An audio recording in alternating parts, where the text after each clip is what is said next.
name on the letter. From where? Task Force. Lagos State Task Force. Lagos State Task Force. Do you have a copy of the notice? Get it from them. So what did they tell you when they came? When they came, they said... So immediately we heard, decided to come and see for myself.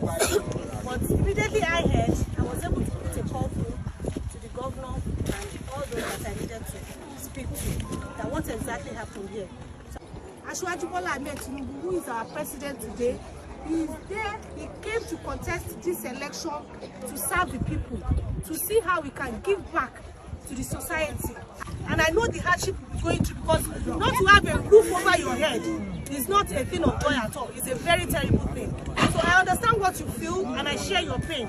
So be rest assured that we'll be back here very soon again to see how we can ensure that something is done immediately to don't know anything about it. So we'll make sure that we'll find out what is actually going on and why in the reason because you want to. So just give us time. TMH has echo line job. I want to